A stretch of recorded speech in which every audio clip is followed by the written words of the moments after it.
6 Abandoned Cities and Ghost Towns. Learn the story behind 6 of the world's most renowned abandoned cities and villages, from the infamous Chernobyl nuclear catastrophe zone to Henry Ford's lost jungle paradise.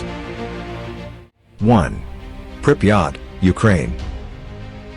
It was 1:23 a.m. A catastrophic meltdown occurred within reactor number 4 at the Soviet nuclear power station at Chernobyl on April 26, 1986. The subsequent explosion sent flames and radioactive debris hurtling into the sky above Pripyat, a neighboring city constructed to house the plant's scientists and workers. The town's 49,000 people were evacuated after 36 hours, and many eventually experienced serious health consequences as a result of their brief exposure to the fallout. Later, Soviet authorities established an 18-mile exclusion zone around Chernobyl, rendering Pripyat a ghost town. For over 3 decades, the city has remained a frightening reminder of the calamity. Wild animals wander through what were once lively residences, sports complexes, and an amusement park, and the structures have rotted and been largely reclaimed by the elements. Hundreds of letters from 1986 still remain at the village post office, waiting to be mailed. While radiation levels in Pripyat have decreased enough in recent years to enable for brief visits by urban explorers and former inhabitants, scientists believe that it will take many centuries before the town is safe to live in again. 2. Ordor-sur-Glane, France.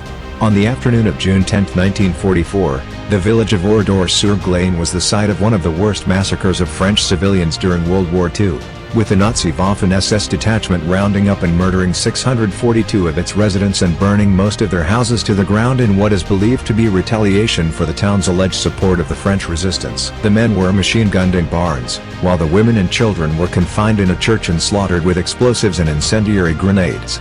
Only a few individuals survived by pretending to be dead and fled to the wilderness. After the war, a new Ordor-sur-Glane was built nearby, but French President Charles de Gaulle ordered that the burned-out remnants of the old town be preserved as a memorial to the dead. Several brick buildings and burned storefronts survive, as do graveyards of rusty automobiles and bicycles, scattered sewing machines, and abandoned tram tracks. The site also has a museum, which houses a collection of antiquities and keepsakes found in the wreckage. 3. Hashima Island, Japan. Hashima Island is now a desolate wasteland of crumbling concrete, sea barriers, and empty houses, but it was once one of the world's most densely populated areas.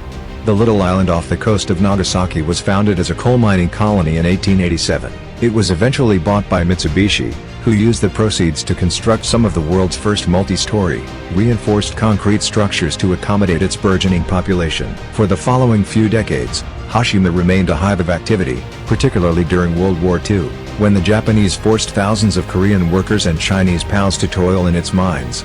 By the 1950s, the 16-acre rock was crammed with more than 5,200 people. The confined circumstances were unlivable for the majority of the employees, and the city was quickly abandoned once the mine closed in 1974. 4. Varos, Cyprus. The beautiful beaches of Varos, Cyprus, were one of the most popular millionaires' playgrounds in the Mediterranean in the early 1970s. When Turkey invaded and captured Cyprus's northern third in response to a Greek-led coup, Varos's 15,000 citizens fled in panic, abandoning their goods and livelihoods. Most people expected them to return once the conflict ceased, but Varos has been wasting away behind a carefully guarded fence ever since. The resort is described as a decaying ghost town by the few brave explorers who have gone inside no man's land. Trees have grown through the floors of restaurants and residences, and the majority of the goods of former occupants have been robbed or What remains is an eerie time capsule of the 1970s, complete with bell-bottoms in store displays and 40-year-old automobiles still sitting at car dealerships. In recent years, Greek and Turkish Cypriots have discussed reviving the old jet-setter's hid, but experts estimate that it would cost up to $12 billion to make its dilapidated structures habitable again. 5.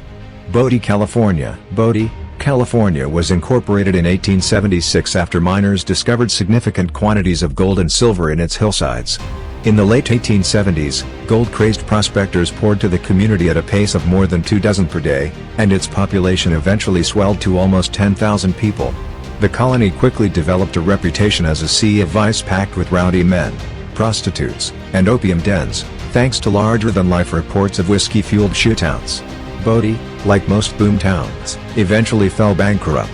It had outgrown its small infrastructure by the 1880s, and a series of severe and terrible winters prompted many of its prospectors to go to more profitable areas. The population declined until the 1940s, when the remaining occupants were evacuated. Since then, Bodhi has earned a reputation as one of the country's best preserved ghost towns. Park rangers keep its 200 rickety structures in arrested degradation, and tourists rush to the site to examine its 1880s Methodist church, saloons, and post office, as well as the wreckage of a burned-out bank vault. 6. Fordlandia, Brazil. Henry Ford began construction on Fordlandia, a large rubber plantation in the forests along Brazil's Tapajós River, in 1927. The automobile entrepreneur needed the town to supply rubber for his car tires and hoses, but he also saw the business as an opportunity to introduce small-town American ideals to the Amazon. He had previously made his influence on locations such as Dearborn, Michigan, where he planned a corporate town equipped with swimming pools, a golf course, suburban-style houses, and monthly square dance sessions. Unfortunately for Ford, his venture was doomed from the beginning. Fordlandia's rubber trees succumbed to leaf disease, and its employees were frustrated by the town's stringent restrictions, which included a prohibition on alcohol. Clashes between Brazilian employees and American supervisors were all too regular. During one rage over cafeteria restrictions, Fordlandia employees used machetes to damage much of their dining hall and pushed the town's trucks into the river. Henry Ford finally invested $20 million in his proposed workers' paradise, but the community failed to generate any latex for his autos. Despite never having visited the city, he sold it to the Brazilian government in 1945 for pennies on the dollar. The forest has reclaimed much of Fordlandia's campus in the years following, but many of its structures remain, and the town has become a small tourist destination for travelers and curious visitors. Thanks for watching the top.